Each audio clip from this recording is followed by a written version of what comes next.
I'm not gonna lie, bro. I like this series. I really like Leviathan. This is a series that a lot of people have recommended to me, and I recently sat down and I started reading it. I'm currently just finished chapter 8, and for those that are wondering, this series apparently has over 214 chapters, and it is complete. It's a complete story, so if you're someone that is interested in this series, it's finished.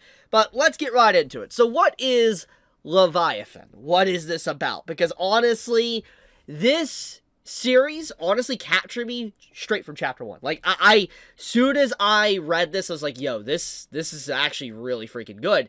It reminds me a lot, a mixture of Waterworld and Attack on Titan. If you are a fan of either of those, you're probably gonna love this, because the main premise of the story is that one day, the world, Earth, was completely covered in water. All the land mass on Earth, the land was completely gone, water levels raised to the point to where nobody can live on land anymore. There might be probably some scattered islands here and there, because obviously around chapter 4, we find out that there is some scaffolding and, some debris of skyscrapers still peeking above the water. But for the most part, it seems like all landmass is basically gone, and the ocean, for the most part, has completely taken over the entire world. You see ruins of civilization, you see basically that fish and everything has become very vibrant, and the sea has basically thrived, and it's taken back the world once again.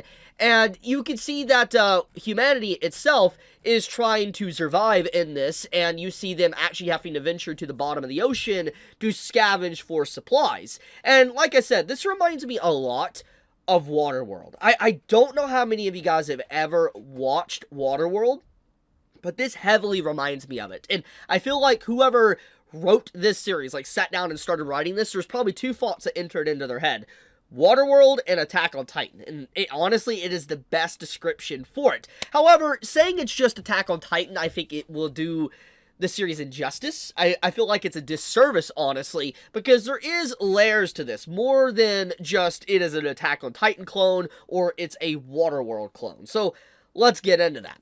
So basically, very early on within this first chapter, you come to find out that apparently, the moon, to some degree, is shattered. You see this. You see the moon legitimately broken. And this is the first and the last time, at least in the 8 chapters I've read, that you see this. But this gives indication to probably what happened to the planet. The reason why the water has overtaken the landmass, why there is no land anymore, most likely has something to do with the moon shattering. I mean, that's, go figure, you put the context clues together, you could kind of come to that. But if I had to take an educated guess, two things probably happened. A meteor of some kind struck the moon shattered to a degree, and it caused debris of the moon and probably the meteor or asteroid to rain down on the Earth, which caused maybe the actual ice caps on the planet to melt completely, and it raised the water level very high, because obviously what happened with the destruction and, debris hitting the planet, which could makes sense why the world is completely covered in water. However, there's also other things that could be added on to this. It's an entirely possible situation that maybe the moon had some form of alien-like creatures in it. Maybe there was alien-like creatures on the asteroid or parts of the moon that hit the Earth. And the reason why I say this is because, there actually is, leviathans, or these massive sea creatures that, will straight up just, kill you. Like, they are incredibly powerful, they're very gross and grotesque, but they straight up, they live underwater. They are very powerful entities. Here, I'll show you actually what they look like here. I'll go to a certain showcasing of them. But, here's, their eggs underwater. But they're really grotesque, and they're clearly not a normal creature on the planet Earth. They kind of remind me a little bit of, a cross of, frogs and fish, but especially with the way the eggs are and everything. So, it makes me wonder if this is a mutation of some kind, like maybe a mutation of fish, because of asteroid or whatever, because we're never given any indication on just how much time has passed since, like, the world was covered in water. It could be that it's been thousands of years, it could be millions of years. We're never given indication, and obviously, if the planet has been covered in water for a very long time, then there is a possibility that life itself would evolve, change, so to speak.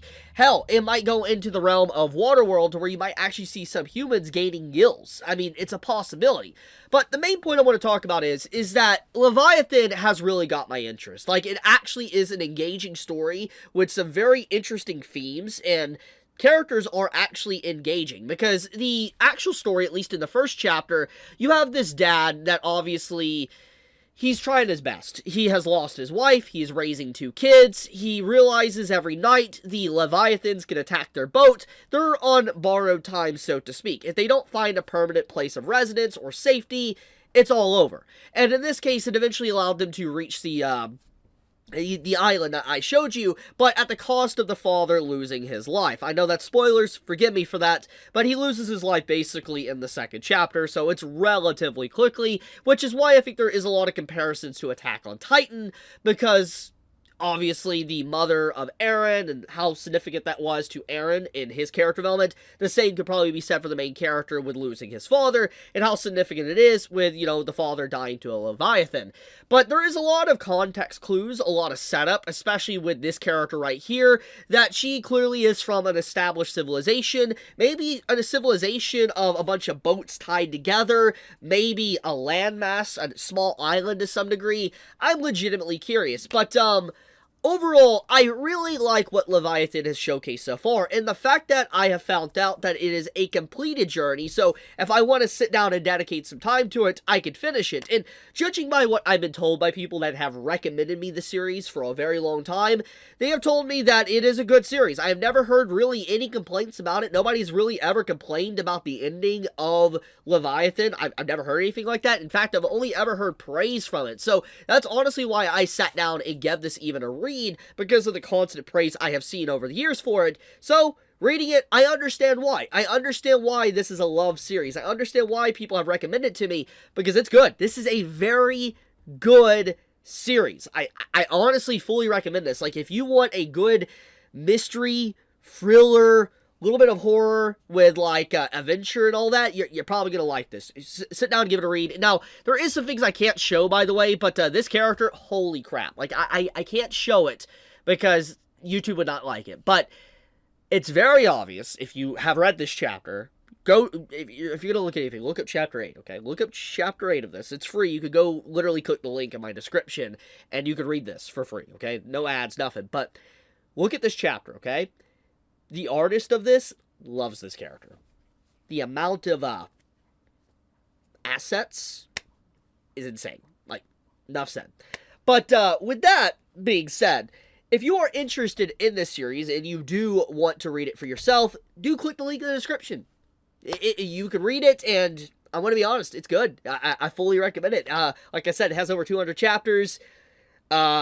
Yeah, I can't wait for more, honestly. I'm legitimately excited. I hope that this has, like, a part 2 or something. Like, I hope there is a continuation. I mean, maybe the ending is really good and satisfying. It probably is. But hopefully there's more. Or if not, I would like to see more from this this writer, because this is pretty good writing so far. Probably one of the best webtoons I've read in a good while, actually. It's really strong. I would like to actually see this as an anime. This would make a very good anime adaptation if it got one. But we'll see if that ever happens. I'll leave it at that, though. Once again, if you're interested in the series, link is in the description, click on it, and, yeah, love you guys, be safe, stay healthy, Chibi out.